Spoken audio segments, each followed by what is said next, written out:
তোদের বাড়িতে যে কি হচ্ছে না, সত্যি রে, এত শান্তির বাড়ি, আমি নিজের বাড়ি ছেড়ে এখানে পড়ে আছি, কত শান্তি। আর তোদের বাড়িতে এই অবস্থা, পুলিশ আসছে বাড়িতে। ছি ছি ছি ছি ছি। আচ্ছা বড় মাসি, তুমি বলো, আমরা তো এখন গরিব, আমাদের পয়সা নেই। এবার মার তো কোনো সময় মনে হতেই পারে যে চাঁদু গয়নাগুলো নেয়নি তো।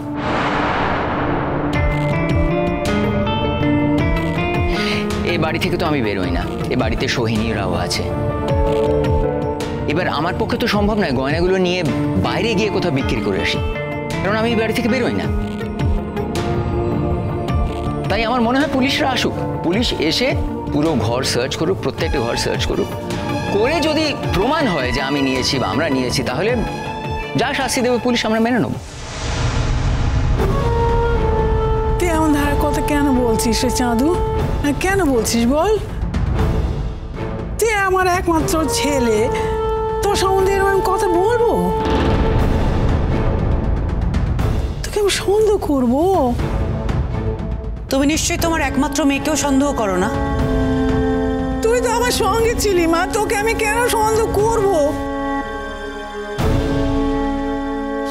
এইসব কথা হচ্ছে কোথা থেকে? আমি আমার ছেলে মেয়েদের সেভাবে মানুষ করেছি? তাহলে প্রশ্নটা হচ্ছে কে নিয়েছে মা? নিশ্চয়ই তোমার একমাত্র বৌমাও নেয়নি। আমি তো এখন আর একমাত্র বৌমা নেই পিসিমণি। বড়দের সামনে কি করে কথা বলতে হয় তুমি জানো না? না মিঠি, শেখনি বোধ হয়। না শিখিনি, তোমার থেকে ভাবছি শিখবো। মা তুমি কেন এখানে দাঁড়িয়ে আছো বলো তো? যাও না, ঘরে চলে যাও। না, কাউকে ঘরে যেতে হবে না, আগে পুলিশ আসুক তারপর ঘরে যাবে। আপনি কি আমাকে সন্দেহ করছেন নাকি? আমি কাউকেই সন্দেহ করছি না, কাউকে না।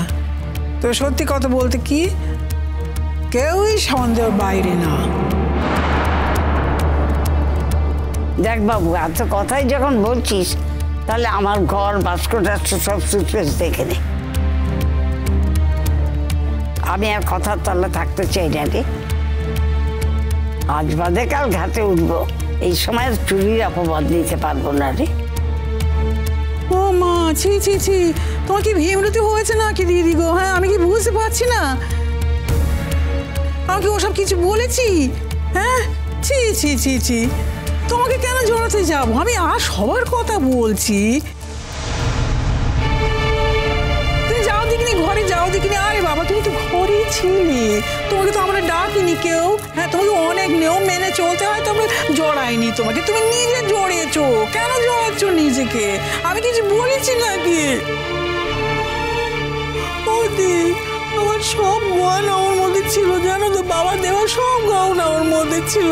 আর ভগ্নিপতি যা যা দিয়েছিল, গড়ে দেখলো কতগুলো গয়না, সব হতে ছিল। কত স্মৃতি মিশে আছে, আমার মন খান একবার আকুলি বিকুলি করছে বুঝি। তাহলে বুঝতে পারছি না মা, তোমার একমাত্র মেয়ে নেয়নি, একমাত্র ছেলে নেয়নি, গয়নাটা তাহলে নিল কে? আমি কি করে বলবো? আমি কি হাত গুনতে জানি নাকি যে বলবো কে নিয়েছে? আমি কি বাড়িতে ছিলুম? আমি কি নিজের চোখে দেখেছি যে আমি বলবো? সেই জন্যই তো পুলিশ আসছে, কথা বলবে, দেখবে, শুনবে সব। আমাকেও দেখুক না, আমি যদি ভুল করে কোথাও রেখে থাকি, দেখুক। মা তুমি চিন্তা করো না, আমি তোমায় বলছি তোমার গয়নার বাক্স এই বাড়ি থেকে বেরোয়নি, এই বাড়িতেই আছে, কোথাও না কোথাও আছে। কে নিয়ে যাবে তোমার গয়না? এই বাড়িতে পাবে, দেখো।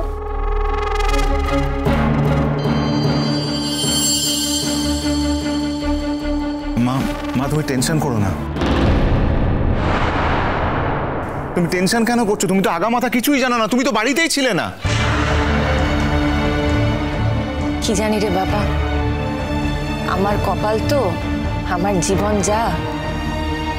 এই যে আমি বাড়ির বাইরে বেরিয়েছিলাম, হয়তো বলবে যে বাড়ির বাইরে গিয়ে তখন আমি গয়নাগুলো বেঁচে এসেছি, হতেও পারে।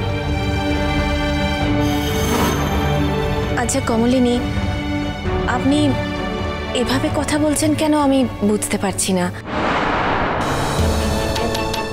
মানে আপনার ব্যাপারটা কি বলেন তো? ওই ঠাকুর ঘরে গিয়ে আমি তো কলা খাইনি।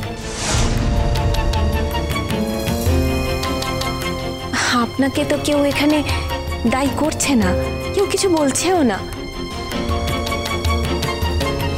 আপনি নিজের গায়ে সব ব্যাপারটা জড়াচ্ছেন কেন? আমিও তো এখানে দাঁড়িয়ে আছি, কই আমি তো আমার গায়ে কিছু জড়াচ্ছি না। আপনি আপনার সঙ্গে আমার তুলনা করবেন না সোহিনী, কারণ সেটা হয় না। এই স্বল্প দিনের আলাপে আপনি কিন্তু আমার কাছ থেকে উপকারই পেয়েছেন। যখন হোটেলের ভাড়া দিতে পারছেন না তখন কিন্তু আমিই আপনাকে টাকা দিয়েছি, এ কথাটা ভুলে যাবেন না। তাই শুধু শুধু আমার কথার প্রতিবাদ করে আপনি যে আমার বিরোধী পক্ষের মানুষ সেটা প্রমাণ করারও কিছু নেই। আমি কিন্তু টাকাটা আপনাকে দিয়েছিলাম শুধুমাত্র আপনার উপকার করার জন্য, এটা প্রমাণ করার জন্য দিইনি যে আপনি আমার পক্ষের মানুষ কিংবা আমার দলের লোক। আপনাকে নিয়ে আমার কোনো মাথা ব্যথাই নেই। তাই শুধু শুধু আমার নাম ধরে ডেকে আমার কি বলা উচিত আর কি বলা উচিত নয় সেই নিয়ে আমাকে উপদেশ দিতে আসবেন না, আমাকে জ্ঞানও দিতে আসবেন না। অনেক মানুষ আছে যাদের জ্ঞানের দরকার আছে, আপনি বরং এই জ্ঞানগুলো তাদেরকে দিন, আমাকে নয়। আর এই কথাটাও ভুলে যাবেন না যে আপনার সঙ্গে আমার কিন্তু কোনো দেয়া নেয়া নেই। থেমে যাও না বৌদি ভাই, কাদের সঙ্গে মুখ লাগাচ্ছ তুমি? যে যেই কথা বলুক না কেন সেই কথায় তোমায় উত্তর দিতে হবে? মাথার দিব্যি দিয়েছে কেউ? একদম কথা বলতে যেও না, চুপ করে যাও একদম। আমি একটু আসছি। কোথায় যাচ্ছ? নতুন কাকুকে ফোন করতে? যদি যাইও সেই কৈফিয়ত নিশ্চয়ই তোমাকে দেব না। মিঠি, আমাদের বাড়ির সব বিষয় বাড়ির লোককে ডাকার দরকার নেই। কে বাড়ির লোক আর কে বাইরের লোক সেই হিসেবটা তুই করবি না দাদা ভাই। খবরদার মিঠি, খুব বাড়াবাড়ি করছিস, এত বাড়তি কথা বলিস কেন তুই? তুই কি ভয় দেখাচ্ছিস আমাকে? কি করবি ভয় দেখিয়ে? কি গায়ে হাত দিবি? গায়ে হাত দিয়ে দেখ। আমি কিন্তু তোকে আগেও সাবধান করেছি দাদা ভাই, আমার সঙ্গে জোর গলায় কথা বলবি না, এই রাইটটা তোর নেই। গায়ে হাত দিয়ে দেখ একবার, দিয়ে দেখ, তোর হাত ভেঙে আমি টুকরো টুকরো করে দেব। মিঠি, থামি, দেখেছো কি বার বেড়েছে? দেখেছো কোথা থেকে ইন্ধনটা পাচ্ছে? তুমি আমাকে মিন করছো তো? আর যদি তাই করে থাকো তাহলে আমি এর উত্তরে তোমাকে বলি, শোনো, এগুলো আমি ওকে শেখাইনি। তবে ও যে এই প্রতিবাদটা করছে সেটা দেখে আমি অত্যন্ত খুশি। আমি তো নিজে এই প্রতিবাদগুলো কখনো করে উঠতে পারিনি। মা হিসেবে আমি চাই যে অন্যায়ের প্রতিবাদ করুক। আর তুমি কি ভাবছো দাদা হয়ে তুমি মাথা কিনে নিয়েছো? তুমি সবসময় ওর ওপর গলাবাজি করতে পারো, ওর ওপর জোর খাটাতে পারো, মুখ ঝামটা দিয়ে কথা বলতে পারো? বুবলাই, তোমাকে যে কেউ পরোয়া করে না, তোমার জোর যে সকলের ওপর খাটে না, তুমি এখনো এটাই বোঝোনি। আর একটা কথা তুমি মনে রেখো, তোমার বোন কিন্তু লেখাপড়া শিখেছে। জানি না, হয়তো আজ বাদে কালে বাড়ির বাইরেও চলে যাবে, হতে পারে বিদেশে গেল বা বিয়ে করলো, যাই করুক না কেন।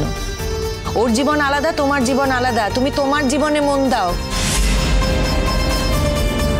এই যার সঙ্গে তুমি গাঁটছড়া বেঁধেছো, বরং চেষ্টা করো সে যাতে তোমার কথা শোনে, সে যাতে তোমাকে মান্যি করে।